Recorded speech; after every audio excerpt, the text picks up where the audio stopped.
Recording में भी तो आवाज ठीक से आएगी नहीं। हम्म।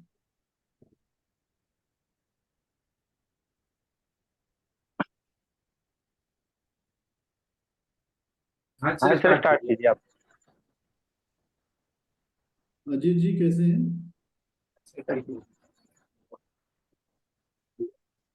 विष्णु जी ने देखिए ज्वाइन कर लिया। विष्णु जी आपका स्वागत है। शिष्ट के संचालन की जिम्मेदारी शिष्टा ने आपके ऊपर दे रखी है। बहुत बड़ी जिम्मेदारी है। जगत के पालन पालन की जिम्मेदारी आपके पास है। पूरी जगत का पालन करते हैं विष्णु भगवान।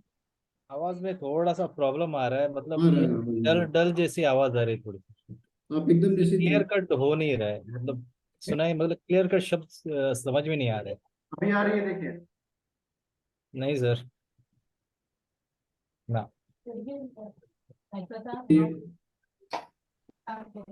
अब आ रही है? अभी भी नहीं है।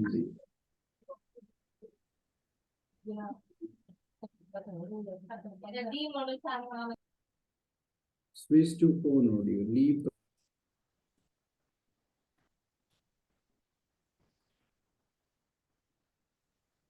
बिल्कुल ही गई हो। देखिए जब थोड़ा बोलिए।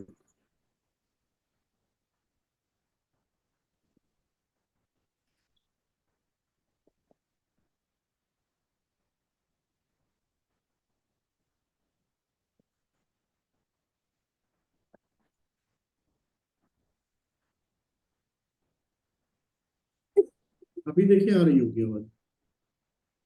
अब सही आ रही सर। पहले से थोड़ी बेटर। हम्म। हम लोगों को क्या करना है देखिए। सबसे पहले ज्योतिष में दो चीजें समझनी है। अगर वो दो पॉइंट क्लियर हो जाए तो आप ज्योतिष को अच्छे से कर सकते हो। एक तो इसके जो मेथोलॉजी और प्रिडिक्शंस होते हैं वो कई मेथड है। एक ही चीज को आप कई विधि से चेक कर सकते हो। उसके बहुत सारे सेवरल मेथड होते हैं। हमको क्या करना पड़ता है, उन मेथड्स को समझना पड़ता है। अगर आप उनको समझेंगे नहीं तो एक्सप्लेन नहीं कर सकते। जब तक उन मेथड्स को आप नहीं समझेंगे तब तक आपकी एक्सप्लेनेशन अच्छी नहीं हो सकती। सो उन मेथड्स को समझना पड़ता है। इसमें सबसे पहली चीज जो समझने की है वो हाउसेस की है कि कुंडली के कौन से भाव में कौन सा रहस्य है। ये कॉन्सेप्ट अपने ब्रेन में क्लियर होना चाहिए। अगर आपके पास भाव नहीं क्लियर है तो आप उसकी अच्छी एक्सप्लेनेशन नहीं कर सकते। क्योंकि चार्ट खोलेंगे तो भाव को भी देखेंगे। भाव से ऐसे समझिए कि जो व्यक्ति के जीवन में किसी भी काल में अगर आपके जीवन को देखा जाए तो कुछ ऐसी बातें होती है जिसको आप याद रखते हो और बाकी सारी बातें आप याद नहीं रखो। अगर आप कोई आपसे पूछे कि 3-4 दिन पहले आपने कौन से कपड़े पहने थे, बिल्कुल याद नहीं होगा आपको। क्या खाना खाया था, कुछ भी याद नहीं होता, क्योंकि हम लोग स्लीपिंग मोड में चलते हैं। हाँ, अगर 3 दिन पहले किसी का जन्मदिन होगा और पूछा जाए कि आपने क्या खाया है, बिल्कुल बता देंगे। कौन से कपड़े पहने हैं, बिल्कुल बता। मीन्स कोई पर्टिकुलर इवेंट होना चाहिए। सो जब ऐसे ही जीवन के भी पर्टिकुलर इवेंट होते हैं। आज आज आपकी उम्र अगर 22 साल, 24 साल, 40 साल, 60 साल हो गई हो तो आपको क्या याद होगा? मेरी शादी कब हुई थी, मेरा बच्चा कब हुआ था, या फिर जिस समय आप बीमार हो, हॉस्पिटल में एडमिट हो, वो आपको याद होगा। कभी आपका एक्सीडेंट हुआ होगा, वो आपको। मीन्स कुछ ऐसे इवेंट जिनका इंप्रेशन आपके मेमोरी में सुख और दुख के रूप में आता है, वही आपको याद रहता है। ये है, इसको समझिए कि ऐसे इवेंट जिनका हमारे मना मस्तिष्क पे इंप्रेशन बढ़ता है सुख और दुख के रूप में, वही ज्योतिष बताता है। जिनका कुछ नहीं पड़ता वो नहीं बताएगा। जैसे आज आप तो रात को सो गए और सुबह उठ गए, कौन सा इंप्रेशन आपके पास हुआ? कुछ नहीं हुआ। मीन्स स्लीपिंग मोड में चल रहे हो। कहीं यात्रा करने गए, बहुत सिंपल इवेंट था, आपको बिल्कुल याद नहीं होता। अगर यही यात्रा आप रिलीजियस जर्नी कर देते हो, महाकाल के दर्शन गए करने गए, साल में एक बार गए, कोई भी आपसे पूछेगा बिल्कुल आप स्टेप बाय स्टेप बताएंगे। आप कहाँ उतरे थे, पानी कहाँ पिया था, कौन से होटल में आपने कमरा बुक किया था। तो ये इवेंट जो होते हैं ना, ये लाइफ में हर व्यक्ति के घटित होते हैं। ज्योतिष में हम इन्हीं इवेंट्स के विषय में समझते हैं। जैसे कि ऐसे समझ लीजिए, किसी व्यक्ति को अगर अपने प्रेम के बारे में जानना, तो प्रेम जो है कुंडली का पंचम भाव होता है। हम प्रेम से इसलिए शुरुआत करते हैं कि क्योंकि आज के जातक उसी में इन्वॉल्व है, चाहे उनकी उम्र 10 साल हो, चाहे उनकी उम्र 15 साल हो, चाहे वो 60 साल की हो, everybody is involve in that. दूसरा है व्यक्ति का भाग्य, नवम भाव, और धर्म भाव भी वही है, नवम भाव। कुछ ऐसे भी जातक होते हैं जो जिनके ऊपर जो है कलयुग का प्रभाव कम होता है, वो भगवत भक्ति में लगे रहते हो, हरे राम हरे कृष्ण हरे राम हरे कृष्ण, तो उनका ये मुक्ति का जीवन होता है। पर ऐसे जीवन के जातक इस संसार में काफी कम होते हैं जो स्वयं की मुक्ति की प्रार्थना ईश्वर से करें। ज्यादातर जातकों के अंदर सामान्य सा जीवन होता है, पैदा होंगे, बड़े होंगे, शादी होगी, बच्चे होंगे और मृत्यु को प्राप्त करेंगे। कोई ऐसा खास उनके जीवन में नहीं आता है। किसी भी उम्र के पड़ाव में उनसे पूछेंगे तो अपने जीवन से हमेशा असंतुष्ट रहते हैं। उन्होंने बहुत ज्यादा मेहनत कर डाली लेकिन उनको कुछ फल नहीं मिला और सारी जिम्मेदारी वो भगवान के ऊपर थोप डालते हैं कि बिकॉज ऑफ ईश्वर मेरे जीवन में कुछ नहीं है। तो ऐसे जातकों को क्या सलाह दी जाए? भाई भगवान अगर बैठ करके सबका भाग्य लिखते तो किसी के भाग कम, किसी का ज्यादा नहीं लिखते, किसी के जीवन में सुख या किसी के जीवन में दुख नहीं लिखते। मनुष्य अपने भाग्य का विधाता स्वयं है, इस मान्यता पे हमें भरोसा रखना है। और जो 12 भाव हैं उसको हम आपको फिर से बताते हैं। ये पूरे मनुष्य की जीवन यात्रा है। पूरा मनुष्य जो है जीवन यात्रा में क्या क्या प्राप्त करेगा इन 12 भाव में आता है। अब इसमें समझने का विषय है कि जब भी आप कुंडली को देखें तो ये जो 12 भाव होते हैं इनको देखना है आपको। अब इनमें क्या देखेंगे, जिसको हम लग्न कुंडली कहते हैं, ये लग्न कुंडली, ये लग्न कुंडली। अब इसमें देखिए ये है पहला भाव। कॉन्सेप्ट क्या होता है, हम लग्न कुंडली देखना नहीं जानते, उसके बाद हम क्या समझेंगे। ये है पहला भाव, फर्स्ट हाउस। किसी भी कुंडली का पहला यही होगा, असेंडेंट यही होगा। ये व्यक्ति के शरीर के विषय में बताएगा। जो फिजिकल एट्रीब्यूट होता है ना, आप दिखेंगे कैसे, आपका शरीर कैसा होगा, आपकी बनावट कैसी होगी, आपका जब जैसे ही आप स्वभाव पे आ जाते हैं, जो दिखने वाला व्यक्तित्व होता है। अब देखिए कोई व्यक्ति छोटा होगा, कोई गोरा होगा, कोई काला होगा, किसी की नाक लंबी होगी, किसी की नाक छोटी होगी। जैसे ही आप मन के स्वभाव पे आते हैं तो वो चंद्रमा की स्थिति बताती है। ये पहला भाव है, ये दूसरा है। दूसरे को कहते हैं धन। ये व्यक्ति का धन है, ये व्यक्ति का धन है, वाणी है और परिवार है। किसी व्यक्ति के जीवन में अगर आपको ये जानना हो कि इसके पास पैसा क्यों, कहाँ से आएगा, आप ऐसे समझिए। देखिए व्यक्ति के पास शरीर हुआ, अब उसके पास क्या क्या चाहिए रहने के लिए? धन ही चाहिए ना, परिवार ही चाहिए ना। और वो अगर दूसरे से बात करेगा तो वाणी से करेगा। तो ये दूसरे घर में जो मुख्य चीजें आती हैं, व्यक्ति का धन है, व्यक्ति की वाणी है और व्यक्ति का परिवार। अब ये दूसरी यात्रा समाप्त करने के बाद व्यक्ति तीसरे घर में पहुंचता है। ये है पराक्रम, इसको साहस भी कह सकते हैं। व्यक्ति जब धन प्राप्त करता है तो उसके पास क्या होता है, उसके पास साहस आता है, उसका पराक्रम आता है। और ये साहस पराक्रम से वो क्या करता है, वो चौथे घर में पहुंच जाता है। ये व्यक्ति का घर है और ये माता का स्थान है। इसी में वाहन है। जैसे कोई व्यक्ति अगर कार खरीदना चाहे, अब देखिए ये है पहला हाउस, दूसरा, तीसरा, चौथा, first house, second house, third house, fourth house. So जो घर, वाहन और मकान ये फोर्थ हाउस में आते हैं। अगर आपको किसी व्यक्ति के बारे में जानना हो, ये घर कब खरीदेगा, इसके पास कार होगी कि नहीं, इसका अपना मकान होगा कि नहीं, तो ये चौथे घर को बताएगा। इसकी स्ट्रेंथ जितनी अच्छी होगी उस घर के परिणाम अच्छे मिलेंगे। पंचम भाव, इसके आगे बढ़ेंगे तो ये है प्रेम, प्रेम, शिक्षा, संतान। व्यक्ति अकेला तो रह नहीं सकता, किसी न किसी से उसकी वार्तालाप होगी, वो प्रेम करेगा, शिक्षा प्राप्त करेगा और उसकी संतान है। ये पंचम भाव में आती है। अब यहाँ तक आते आते देखिए आधी यात्रा आपने पूरी कर ली। अब यहाँ बीमार हो जाएंगे, यहाँ पर आपके पास रोग आएगा, ऋण आएगा और शत्रु आएंगे। यहाँ आपने प्रेम किया तो यहाँ शत्रु हो गए आपके।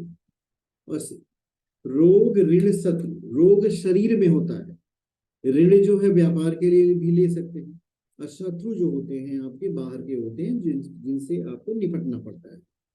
भाई शत्रुओं से अगर आप निपटने में सक्षम है तो आपका आत्मबल बहुत बढ़ा रहेगा। और सप्तम भाव में जब जाएंगे यहाँ पे तो यह व्यक्ति का विवाह का भाव है, ये पार्टनर का भाव है। अष्टम व्यक्ति की आयु है, ये ज्योतिष भी है, ये गहन शोध है। और सबसे बड़ी बात है ये व्यक्ति की ससुराल है, ये आपकी वाइफ का घर है, जिससे आपकी शादी हो रही है उनका घर है, ससुराल है। तो अष्टम जो है, अब इसमें देखिए ये 3 हाउसेस, 6 हाउस और ये 8th हाउस, ये 2 हो गए, और ये 12th हाउस, ये 12वां घर। ये तीनों जो है इसको हमेशा नेगेटिव हाउसेस में लिया जाता है। क्यों? क्योंकि इसके अंदर है दुख, पीड़ा, संताप, एकांत, निराशा, डिप्रेशन, जेल, अस्पताल। तो 6 अब रोगी होंगे तभी तो 12वें घर में जाएंगे। 12वां घर अस्पताल का है। इसमें पॉजिटिव थिंग क्या है? विदेश यात्रा, अस्पताल, जेल, ये बेडरूम है शादी करने के बाद, क्योंकि गुप्त संबंध इसी में आते हैं। क्या हो गया प्रभु? हाँ जी, करवा देंगे, अब ज्वाइन करिए। अब कब से बैठे ज्वाइन करा दीजिए। सो 6ठा, 8वां और 12वां, अब इस नंबर्स को भी याद रखिए। कोई भी प्लैनेट अगर 6 house, activation of the houses का मीनिंग हम आपको बताएं कि कभी भी इन 12 के घर के फल एक साथ नहीं मिलते। अब ऐसे सोचिए, कोई व्यक्ति शादी करेगा तुरंत बच्चा नहीं होगा, हो सकता है, इट्स नॉट पॉसिबल। और तुरंत वो जेल नहीं चला जाएगा, तुरंत बीमार नहीं होगा, मतलब एक साथ ये सारे इवेंट नहीं हो सकते। ये सारे इवेंट जो है कुछ कुछ टाइम ड्यूरेशन के बाद होते हैं। आप कभी घर खरीदोगे, आप घर में रहना शुरू कर लोगे, फिर थोड़े दिन बाद आपके पास पैसे बचेंगे, फिर कार खरीद लोगे। तो ये सारे इवेंट स्टेप बाय स्टेप होते हैं। इट मे बी पॉसिबल आपके पास ज्यादा पैसे हो, आपने एक साथ घर मकान सब खरीद लिया, तो 2 इवेंट एक साथ आपको हो गए, उसी दिन शादी तो नहीं कर पाओगे। तो जो इवेंट होते हैं व्यक्ति के जीवन में वो स्टेप बाय स्टेप होते हैं। और एक पर्टिकुलर इवेंट जो है विभिन्न अवस्थाओं में होता है, डिफरेंट स्टेजेस में।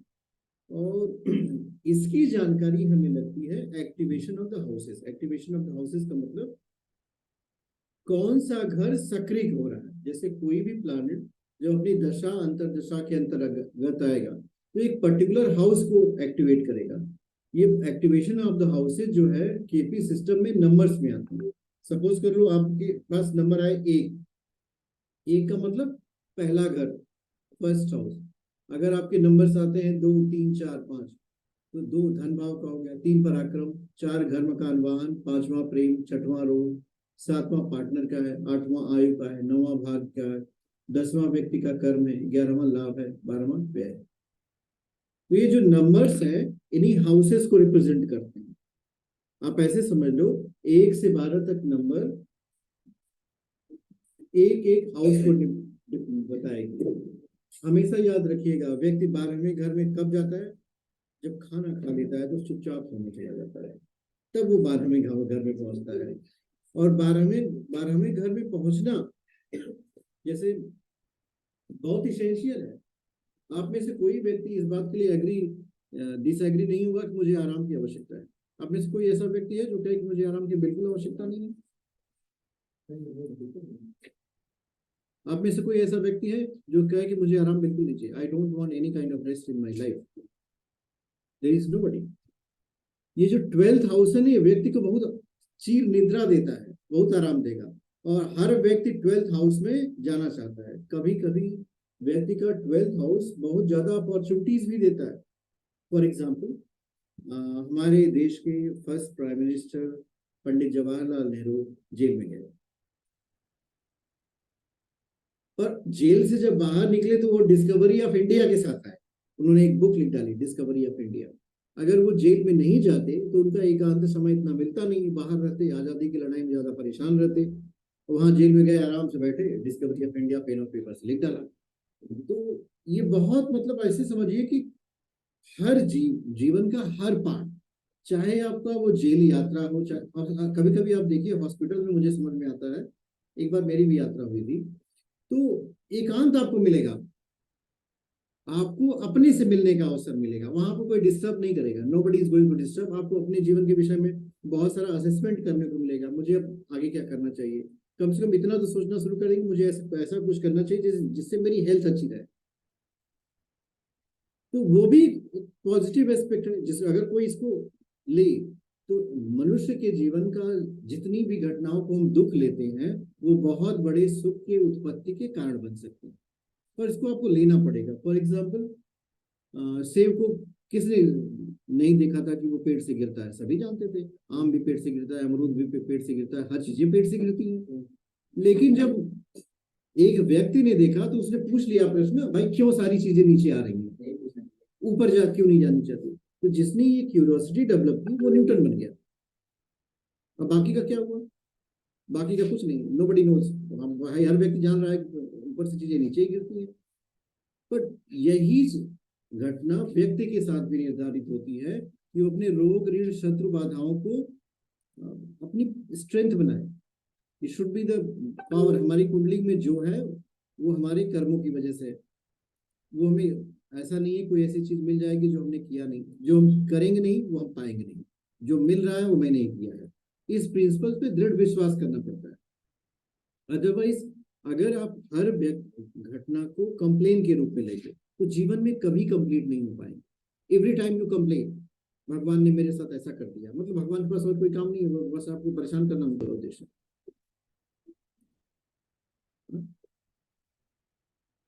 15 रुपये से नीचे नहीं रहता। कस्टमर को कॉल करके मेरा प्राइस थोड़ा कम कर दीजिए, व्हाट्सएप कर दीजिए जो। अब देखिए, अब जो मैंने आपको बताया उसको समझिए, धीरे धीरे समझिएगा। होगा कब ये भी हम आपको बता दें। जैसे देखिए यहाँ पे एक प्रश्न है जिसका उत्तर हमें जानना है। कोई भी ग्रह क्या फल देगा? जो प्लैनेट्स हमारे रहते हैं ना, ग्रह कौन सा फल देगा, ये क्वेश्चन है। हर व्यक्ति के चार्ट में प्लैनेट्स होते हैं, वो क्या रिजल्ट देंगे। जैसे इस कुंडली को आप देखें और कोई आपसे पूछे बुध हमको क्या देगा, मरकरी से हमें क्या मिलेगा, तो अब इस प्रश्न का उत्तर साधारण भाषा में कहा जाए तो मरकरी है व्यक्ति की वाणी का कारक, वो स्ट्रांग होगा तो आप बता देंगे आप बहुत अच्छा वार्तालाप कर सकते हैं। लेकिन अगर यही मरकरी कौन सा फल देगा, कृष्णमूर्ति ने बहुत अच्छा इसका एक्सप्लेनेशन किया था, वो हम आपको बता देते हैं। उन्होंने कहा था कोई भी ग्रह किसका किसका फल देगा, अपनी दशा और अंतर्दशा और प्रत्यंतर दशा में ही फल देगा, न कि इधर उधर जाके। जब उस ग्रह की दशा, अंतर्दशा, प्रत्यंतर दशा चलेगी तभी फल देगा। और क्या फल देगा, किसका फल देगा, उन्होंने बहुत स्पेसिफिकली स्पेसिफाई किया। हम इसको ट्रांसलेट कर दे रहे हैं हिंदी में।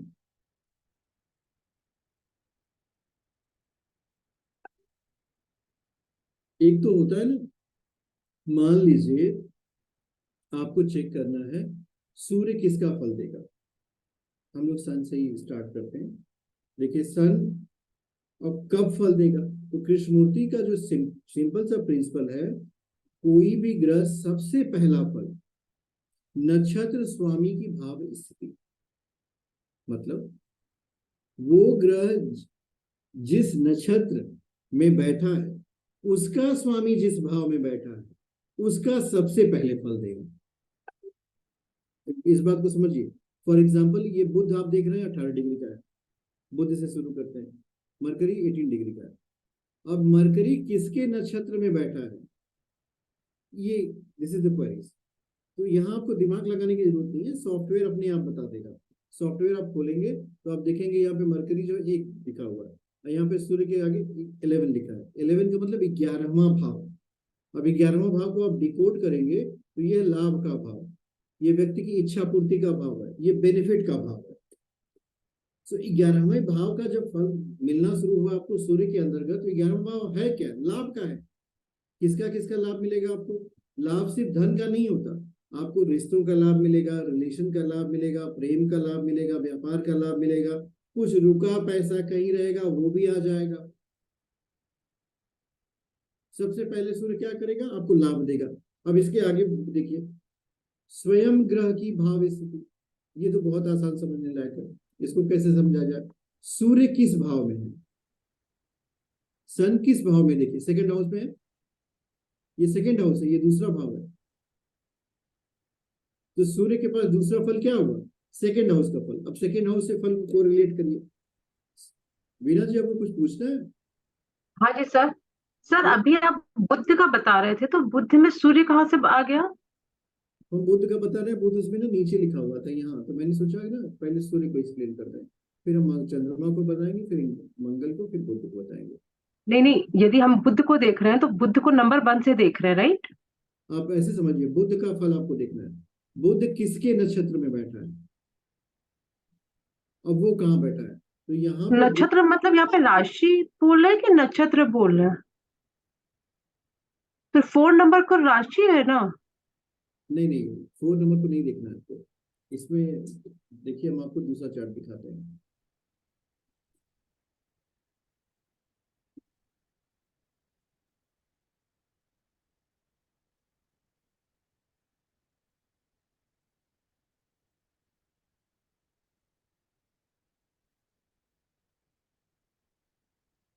हाँ, ये वाला इसमें होना चाहिए ना कि बुद्ध हमारा किस नक्षत्र में बैठा है। अब ये करना हो कि कौन सा ग्रह किसके नक्षत्र में बैठा है। हाँ जी। इसमें नक्षत्र का स्वामी तो है नहीं, नक्षत्र का स्वामी आपको ढूंढना पड़ेगा, नक्षत्र स्वामी का जो चार्ट है उससे मिलाना पड़ेगा। जैसे बुद्ध को देखिए, बुद्ध जो है अश्लेखा नक्षत्र में, हम्म। अश्लेखा नक्षत्र के प्रथम चरण में। अब अश्लेषा नक्षत्र का स्वामी कौन है, that is the question. Who is the owner of hmm. Ashlesha? अब वो कहाँ बैठा है? जैसे यहाँ पे आप देखेंगे, सूर्य से देखिए, सूर्य जो है मघा नक्षत्र में है, द्वितीय चरण में। Now who is owner of Magha नक्षत्र? नहीं तो अश्लेषा का, बुद्ध का जो नक्षत्र है वो है अश्लेषा, तो अश्लेषा का स्वामी कौन है? जैसे बुध अश्लेखा नक्षत्र का स्वामी कौन सा ग्रह है, हाँ। ये क्वेश्चन है। अश्लेखा नक्षत्र का स्वामी, हाँ मैंने चार्ट आपको 27 नक्षत्र का शेयर किया था, उसमें विभिन्न नक्षत्रों के स्वामी थे।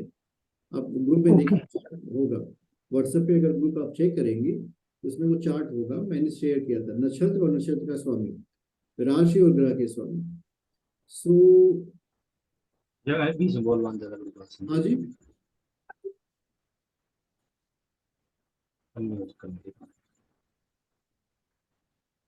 अश्लेषा नक्षत्र के स्वामी है बुद्ध। बुध मिला आपको ना? अब बुध किस भाव में बैठा है? बुध तो पहले घर में है।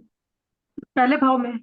हाँ, तो अगर बुध के सामने आप देखेंगी, इसमें देखिए, तो उसमें 1 नंबर लिखा होगा। हाँ जी। ये मेथड मेरे ख्याल से आपको समझ में आ गया कि एक कहाँ से आया ये। एक कहाँ से आई, ये कैसे समझ में आएगा? नहीं समझ में आ रहा। ये बुद्ध अश्लेषा नक्षत्र में है, ये समझ में आया। अश्लेषा नक्षत्र का स्वामी बुद्ध है, ये समझ में आया। पहले घर में बैठा है इसलिए ये लिखा है क्या? हाँ, पहला का मतलब नहीं, हाँ। लेकिन पहले घर में बैठा है, यहाँ पे देखिए, जैसे ऊपर में देखिए सूर्य 11 पे लिखा है नंबर, तो 11 घर में तो सूर्य नहीं बैठा है। अब सूर्य को समझते हैं हम लोग। सूर्य देखिए किसके नक्षत्र में बैठा है। सूर्य जो है मघा नक्षत्र में। मघा किस ग्रह का नक्षत्र है, ढूंढिए।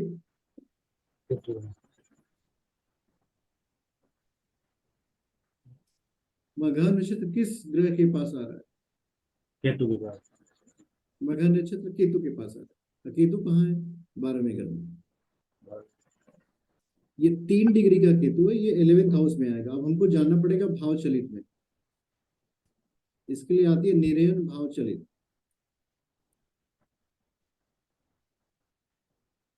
निरयन भाव चलित में ही 12 में आ रहा है। एग्जैक्टली निरयन भाव चलित देखेंगे तो केतु 11वें में आएगा। अगर यहाँ पे 11वां लिखा हुआ है तो वो 11th हाउस का रिजल्ट देगा। ये जो 11 नंबर है, दैट इज 11th हाउस। दूसरा जो ये है स्वयं ग्रह की भाव स्थिति। खुद ग्रह कहाँ बैठा है, तो खुद ग्रह कहाँ बैठा है ये बहुत आसान है देखना। जैसे सूर्य देखिए दूसरे भाव में बैठा है और बुध पहले भाव में बैठा है। इसके लिए कोई ब्रे नहीं लगा है, ग्रह कहाँ पे बैठा है, ये नंबर्स वहां से जनरेट हो जाते हैं। अब ये वाला पॉइंट जो है तीसरा, नक्षत्र स्वामी का स्वामित्व। ये थर्ड पॉइंट जो होता है कि सूर्य का नक्षत्र कौन है और वो किस भाव का स्वामी है। तो इसमें ज्यादा दिमाग लगाने की आवश्यकता नहीं है, आपको सिर्फ इसी को चेक कर लेना है। पारुल जी, आपको भी कुछ पूछना है? हाँ जी सर। सर ये क्लियर नहीं हो रहा कि सूर्य का 11 नंबर कहाँ से आया, ये चीज अभी तक क्लियर नहीं हो पाई मुझे। सूर्य का देखिए, अगर कुंडली चेक करेंगे तो सूर्य जो है सूर्य का नक्षत्र क्या है, सूर्य किसके नक्षत्र में है? सबसे पहले चेक करिए, सूर्य है मघा नक्षत्र में, और मघा नक्षत्र का स्वामी कौन सा ग्रह है, ये आपको चेक करना पड़ेगा। क्या मघा नक्षत्र के स्वामी को आप चेक कर पा रही हैं कौन सा ग्रह है? मैंने एक दिन 27 नक्षत्र और उनके ग्रहों के स्वामी को शेयर किया था, हम उसको ढूंढ रहे हैं, ढूंढ करके फिर शेयर कर देते हैं। केतु देव। केतु का है मघा नक्षत्र। इसमें देखिए अश्विनी मघा मूल ये केतु के नक्षत्र आते हैं। फिर भरणी पूर्वा हाँ फाल्गुनी जी। पूर्वाषाढ़ शुक्र के नक्षत्र है, कृतिका उत्तरा फाल्गुनी उत्तराखंड सूर्य के नक्षत्र है। इसमें समस्या क्या आती है कि केतु है 12वें भाव में, ये 3 डिग्री का है, ये निरयन भाव चलित देखेंगे तो ये 11वें भाव में आ जाएगा यहाँ पे। सो ये 12th हाउस का रिजल्ट न दे करके सूर्य 11वें भाव का रिजल्ट देगा। फिर स्वयं ग्रह की भाव स्थिति, स्वयं ग्रह की भाव स्थिति जो है, सूर्य दूसरे भाव में बैठा है, तो यहाँ पे 2 नंबर आ गया।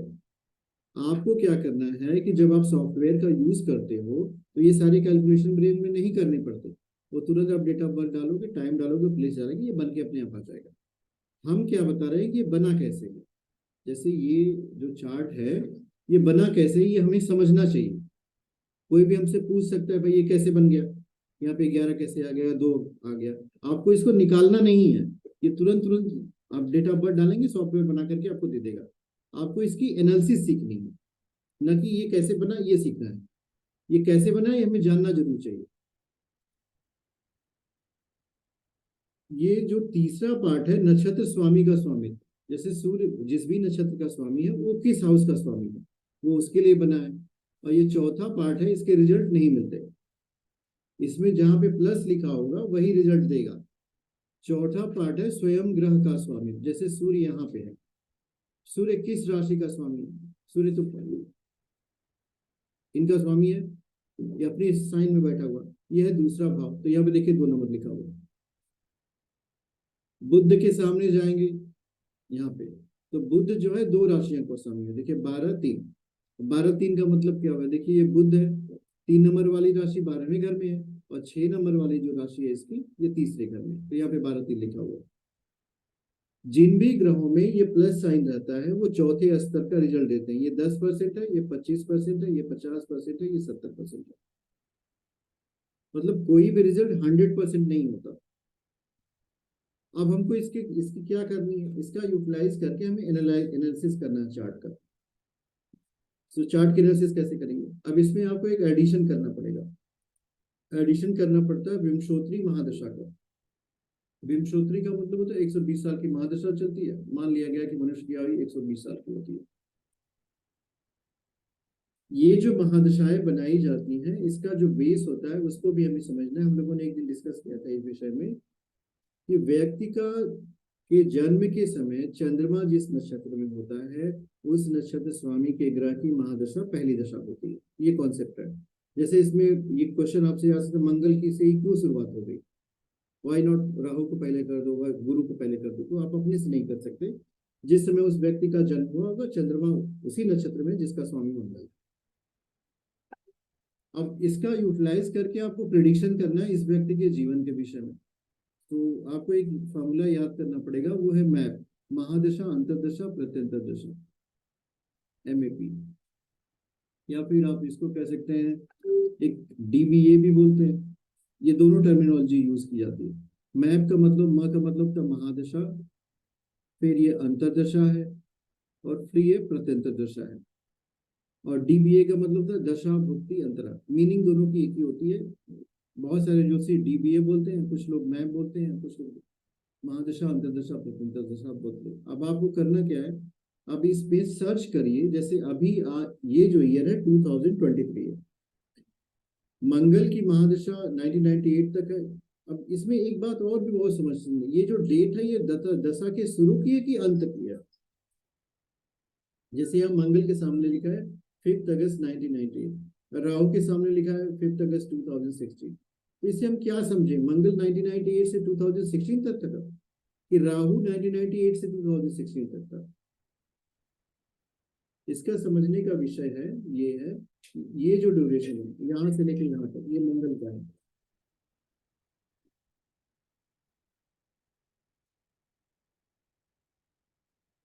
राहु की स्टार्टिंग पॉइंट है 5 अगस्त 2016 और ये चलेगा 2032 तक। जुपिटर 32 से स्टार्ट होगा, 51 तक जाएगा। शनि 51 से 68 तक है। केतु 68 से 75 है। 75 टू 95 शुक्र है। हर ग्रह की दशा जो है, महादशा जो है, एक पर्टिकुलर पीरियड में तक चलती है। किसी की 8 साल 7 साल होगी, किसी के 16 साल होगी, किसी के 18 साल होगी। अब इसको अगर ऑब्जर्व करो तो सबसे बड़ी महादशा किसकी है? शनि की है 19 साल। केतु की कितनी है? 7 साल। 7 साल। तो ये तो आप लोगों को बहुत अच्छे समझ में आ गया। तो ये जो महादशा का पीरियड है, इसका मतलब है कि पर्टिकुलर पीरियड के लिए वो पर्टिकुलर प्लैनेट जो है बॉस रहेगा। इसमें एक और पॉइंट को जोड़ लीजिए, आपको प्रिडिक्शन में बहुत आसानी हो जाएगी। ये है, this is called Rakesh, Rahu Ketu Shani. ये जो 3 प्लैनेट की महादशा अंतर्दशा होती है, ये भयावह होती है। मतलब व्यक्ति इनके नाम से डरता है। अगर किसी की राहु की महादशा, केतु की महादशा, शनि की महादशा चल रही है, so there will be fear in the mind of the person. हम ये नहीं कह सकते कि इस दौरान उस व्यक्ति के जीवन में प्रगति नहीं होगी, धन नहीं आएगा, पर जनरली ये महादशाएं व्यक्ति को परेशान करती हैं। तो इनके नाम से लोगों के अंदर भय व्याप्त है। राहु के नाम से, केतु के नाम के, शेष शनि के नाम से। आप ऐसा कह सकते हो कि अगर ये तीनों न हो तो आपकी आवश्यकता संसार में किसी को नहीं रहेगी। मतलब ज्योतिषी की जरूरत नहीं। अगर राहु केतु शनि चले जाएं तो there is no requirement of astrologer. बहुत लोग आसानी से अपना जीवन बिता लेंगे। ये 3 प्लैनेट ऐसे हैं जो व्यक्ति को उसके कर्मों का परिणाम देते हैं। इसमें राहु और शनि ये बिल्कुल एक ही जैसे होते हैं। शनिवत राहु बताया जाता है। जो शनि का नेचर है वही राहु का नेचर है, जो राहु का नेचर है वो शनि का नेचर है। केतु मंगल की तरह होता है, कुंजवत केतु पढ़ाया जाता है। केतु स्पिरिचुअल है, आध्यात्मिक है। शनि जो है भौतिक है। राहु भी बिल्कुल उसी तरह मैलिफिक है। ये व्यक्ति के दिमाग को कंटम्पलेट करते हैं, मैनिपुलेट कर। राहु का पीरियड अगर आपका चल रहा हो, ऐसी परिस्थिति में आपका दिमाग भ्रमित होगा, इल्यूजन क्रिएट करेगा। ये बहुत बड़े बड़े महल आपको बनवाएगा दिमाग में, और जिसको बनाने के चक्कर में आप बहुत परेशान हो जाएंगे। शनि के पीरियड में जनरली देखा जाता है कि व्यक्ति जो है हैरान होगा, परेशान होगा। कोई काम शुरू कर देगा तो उसका मतलब वो कंप्लीट नहीं होगा, और उसके बहुत सारे प्रोजेक्ट, बहुत सारी सफलताएं नहीं मिलती, बहुत कठिनता से चलता है वो। केतु के पीरियड में जनरली व्यक्ति का एक्सीडेंट होता है, चोट लगती है, कुत्ते काटते हैं, मतलब some kind of trouble will be there in the body part. इसका एक और कॉन्सेप्ट है, उसको समझ लीजिए कि कभी भी, अब जैसे महादशा, अंतर्दशा, प्रत्यंतर दशा का अगर हम देखें, गुरु के पीरियड 2032 तक है। गुरु में बुध 11 जुलाई 2023 तक है। इसको छोड़ दीजिए, गुरु में केतु में चलिए। अभी यह व्यक्ति जो है, जिनकी एक कुंडली है, ये इस हालत में गुरु की महादशा है, केतु की अंतर्दशा है, या केतु का प्रत्यंतर है, तो कभी भी एक ग्रह का प्रभाव तो किसी व्यक्ति के ऊपर होता नहीं है। How to make yourself very strong. अगर राहु केतु शनि की भी महादशा चलेगी, तब भी सारे ग्रहों की अंतर्दशा और प्रत्यंतर दशा आती है। समस्या कहाँ आती है? जब 3 के तीनों ट्रबलसम हो जाए। जैसे यहाँ देखिए, केतु केतु हो गया और यहाँ केतु राहु हो गया। जब 2 नेगेटिव एनर्जी एक साथ आती है तो उसका इम्पैक्ट उस व्यक्ति के ऊपर बहुत भयावह होता है। एक और विषय है, अगर आपको पता हो तो उसको छोड़ दे, नहीं तो उसको। आप में से मारक भाव आप लोग जानते हो कि नहीं? जानते हैं। हाँ, द्वितीय और सप्तम। और एक एक टर्म होता है बाधक। बाधक प्रतिभाग। मारक और बाधक, ये दो टर्मिनोलॉजी अगर आप इसके साथ जोड़ेंगे तब आप और अच्छी एक्सप्लेनेशन व्यक्ति की कर पाएंगे। जैसे फर्स्ट हम लोगों ने पढ़ा था कि राहु केतु शनि ही प्रॉब्लमेटिक है। राहु केतु शनि तो नेचुरल हो गए, मतलब ये स्वाभाविक प्रॉब्लमेटिक है, ये हर व्यक्ति को परेशान करेंगे। एक विषय और है जिसको हमें बहुत अच्छे से समझना है कि मारक क्या है। मारक का मतलब आपकी कुंडली में, हर व्यक्ति की कुंडली में अलग अलग प्लैनेट को ये रिस्पॉन्सिबिलिटी दी गई है कि इस व्यक्ति को उसके किए गए कर्मों का पनिशमेंट दीजिए। सो किए गए कर्मों का पनिशमेंट दीजिए में उसमें दो बातें हैं, एक तो सेकेंड हाउस का ओनर और दूसरा सेवेंथ हाउस का ओनर। दूसरे भाव, इसको हम लिख देते हैं सेकेंड भाव का स्वामी। ये इसको समझिए, सेकेंड भाव का स्वामी है, दूसरे भाव का स्वामी और सातवें भाव का स्वामी।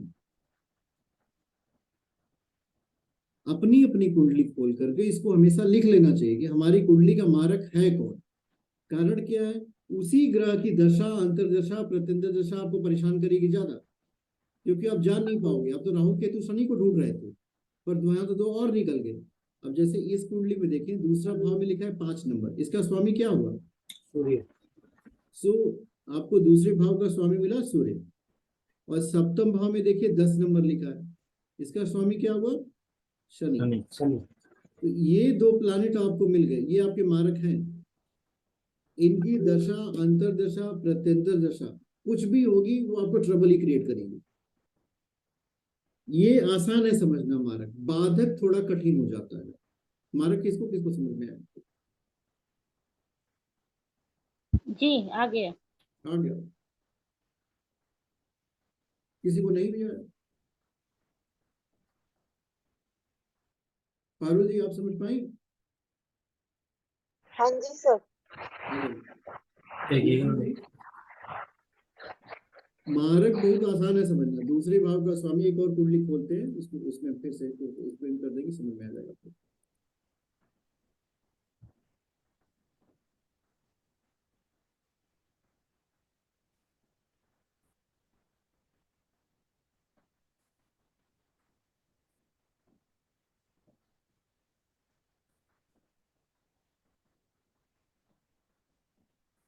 मारक का मतलब क्या? मारक का मतलब मारने वाला। लोग इसको टर्मिनोलॉजी बोलते हैं, मार्केश की दशा चल रही है, मार्केश की दशा। किसी की मार्केश की दशा चलने वाला व्यक्ति आपको मिल जाएगा ना, वो बहुत हैरान होगा, परेशान होगा। सर मार्केज जब लग्नेश, नवमेश या पंचमेश हो जाए तो उसमें कुछ फर्क पड़ता है क्या? अरे वो फर्क पड़ा देगा। जब मान लीजिए आप, जो आपके दूसरे भाव का स्वामी है वही पंचम भाव का भी स्वामी हो, तो आप 50-50 तो करेगा ही। अब इस कुंडली में देखिए, ये भी कुंडली बिल्कुल उसी तरह बन गई। हाँ उससे इस कुंडली में मार्केश क्या है? ये देखिए, सूर्य और शनि। सूर्य और शनि है।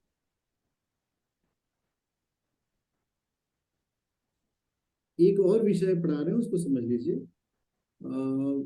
लग्न जो होते हैं वो 3 तरह के होते हैं, चर, स्थिर और द्वय स्वभाव।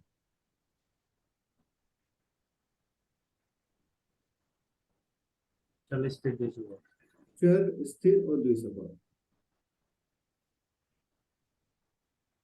ये भी बहुत आसान है, इसको जोड़ लेंगे तो बाधक मिल जाएगा। चर, स्थिर, 4-7 द्वय स्वभाव। चर का मतलब होता है मूवेबल, फिक्स, ड्यूअल नेचर। जो पहली राशि है वो चर है, दूसरी स्थिर है, तीसरी द्वय स्वभाव है, चौथी चर है, पांचवी स्थिर है, छठवीं द्वय स्वभाव, सातवीं चर है, आठवीं स्थिर है, नौवीं द्वय स्वभाव, 10वीं चर है, 11वीं स्थिर है, 12वीं द्वय स्वभाव। तो ये 1 4 7 10, 1 का मतलब मेष, 4 का मतलब कर्क, 7 का मतलब तुला, 10 का मतलब मकर, दूसरी वृषभ। अब इसका एक प्रिंसिपल है, ये है,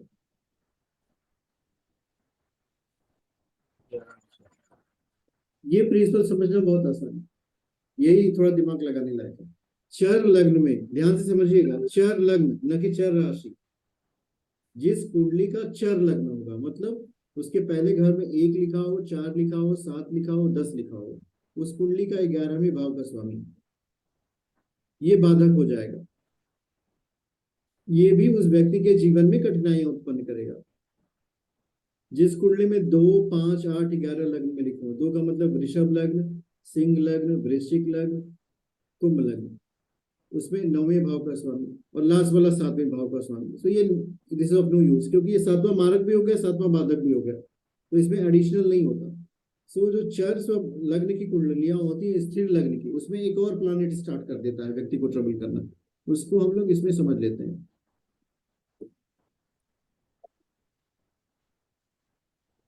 अब ये चौथे नंबर, यहाँ पे 4 नंबर लिखा है, ये चर लग्न है कि स्थिर लग्न है, यही समझना पड़ेगा। देखिए चर लग्न चर लग्न में 11वें भाव का स्वामी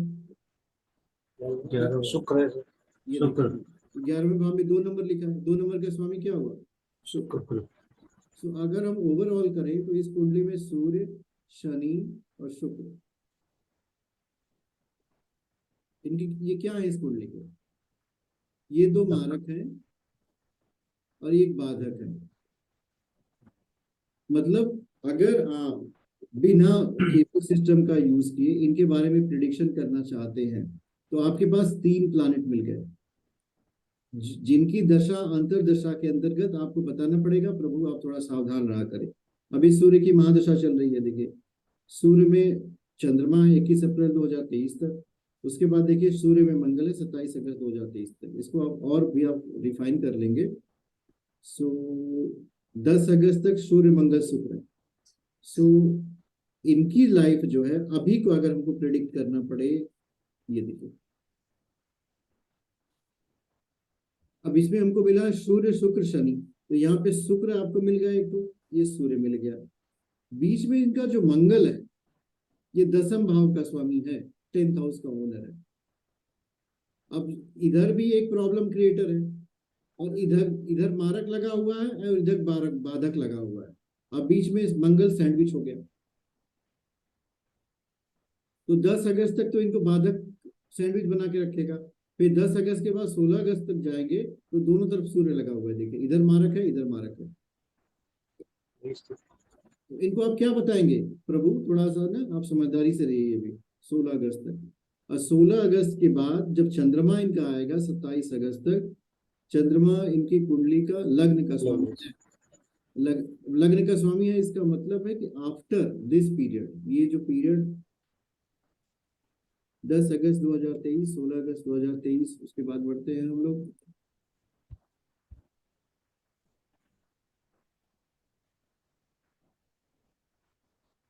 16 अगस्त 2023 के बाद this gentleman will be under relief, ये रिलीफ में चले जाएंगे। क्यों? क्योंकि लग्न की अंतरदशा चलेगी। 16 अगस्त के बाद वाला पीरियड इनका अच्छा है। अजीत जी आपके पास कोई प्रश्न है क्या? जी सर, मैं ये कह रहा था कि ये बाधक और मार्ग तो हो गए सर, इसके साथ अपन ये 6, 8, 12 का जो स्वामी है उनको भी इन्हीं कैटेगरी में गिनेंगे क्या सर? नहीं नहीं, 6, 8, 12 को मत गिनिए। आप बहुत अच्छे से समझिए। पहले समझने का विषय ये है कि हमारे पास प्रश्न है कि इनके जीवन में प्रॉब्लम कहाँ से आएगी, कौन कौन से ऐसे ग्रह हैं जो प्रॉब्लम लेके आएंगे। तो उसकी एक मेथोडोलॉजी होती है जो बहुत सटीक काम करती है, मारक और बाधक को ढूंढना।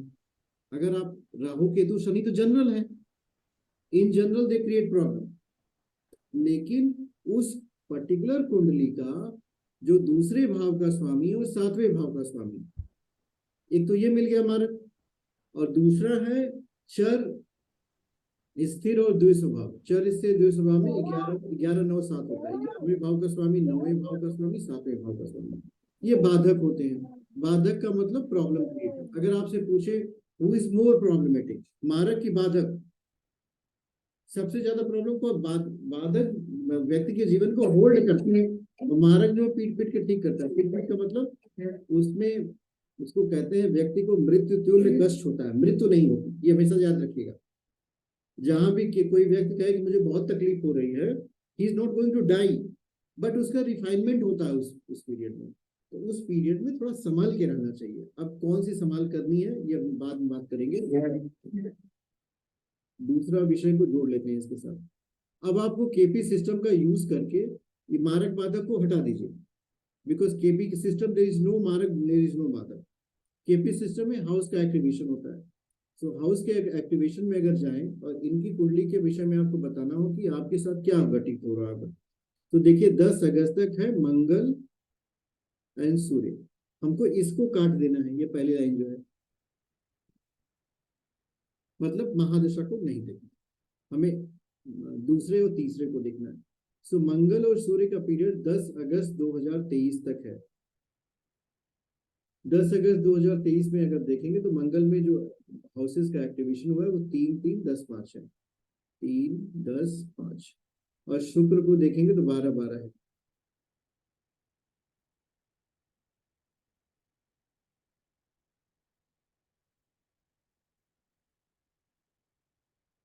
अब इसको आपको बताना है कि क्या इनके साथ घटित हो रहा होगा। अब इसके एक्सप्लेनेशन देखिए, 12वां घर इज नॉट ऑलवेज नेगेटिव, हमेशा याद रखिएगा। It is negative when you will take it negative. ये डॉक्टर के पास जा सकते हैं, हॉस्पिटलाइजेशन इनका हो सकता है, जेल यात्रा भी है उसमें। इधर वाली चीजें जो है 3 10 5, ये देखिए, ये जो 5वां हाउस है ये पॉजिटिव है, 10वां हाउस भी पॉजिटिव है, तीसरा भी पॉजिटिव है। इसमें सिर्फ एक नेगेटिव आपके पास आ रहा है, वो है 12वां।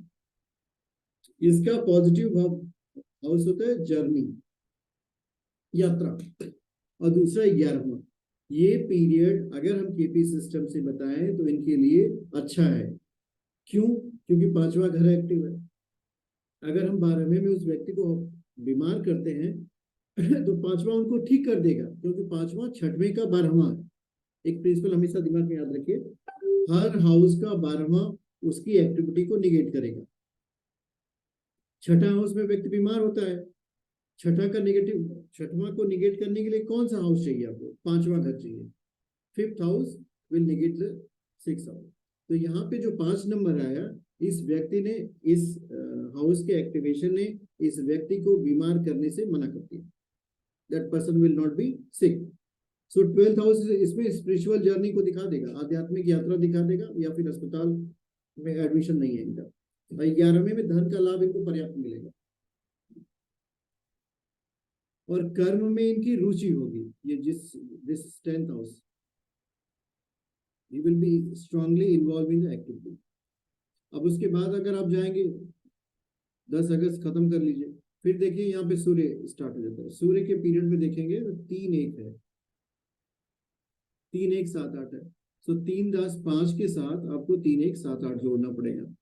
3 1 7 8 में अष्टम है व्यक्ति की साधना का समय, तो 3 1 7 8 भी पॉजिटिव है। ओवरऑल कह सकते हैं कि इनको आध्यात्मिक रूप से उन्नत रहना चाहिए, तो ये आराम से पार कर लेंगे। मुझे उम्मीद है आज की कक्षा आप लोगों को समझ में आई होगी। इस वीडियो को हम थोड़ी देर बाद अपलोड कर देंगे, एक बार और देख लीजिएगा। कल हमारी बेसिक की क्लास होगी, फिर परसों हम एडवांस पढ़ाएंगे। मेरी कोशिश यही रहती है, जिन बिंदुओं को आप बताते हैं उसको आप लोग लिख लिया करिए, उसको ले जाकर के अपनी कुंडली में लगा लगा के देखा करिए, मेरी कुंडली का मारक कौन है, मेरी कुंडली का बाधक कौन है। होता यह है कि हम ज्योतिष के बहुत सारे सूत्रों को पढ़ लेते हैं, पर जब हमें एप्लीकेशन करना पड़ता है तो वहीं पे हम भूल जाते हैं, तो यूज़ क्या करना है, हमको कहाँ से शुरू करना है कुंडली देखना। सो अभी 2 क्लास हम आपको ये बताएंगे, 2 क्लास के बाद फिर हम आपको बताएंगे कुंडली कहाँ से देखनी है। और आप सब लोग ये अपनी अपनी कुंडली लेके आइएगा, एक एक व्यक्ति की कुंडली देखी जाएगी कहाँ से देखनी है, और वो देखेंगे दूसरे लोग। आप में से किसी के पास कोई प्रश्न है?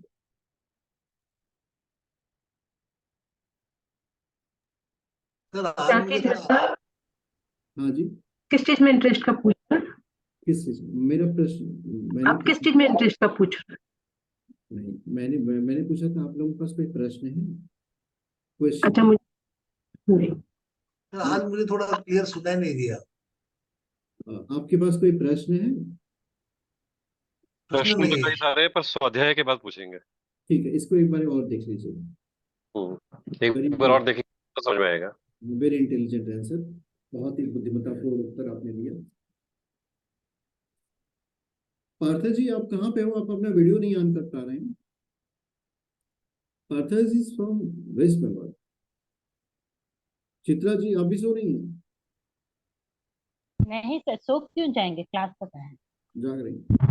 चलिए तो हम लोग ना ऐसा करेंगे, सावन का महीना चल रहा है, 11 बार नाम बोलेंगे, 25 बार बोलें।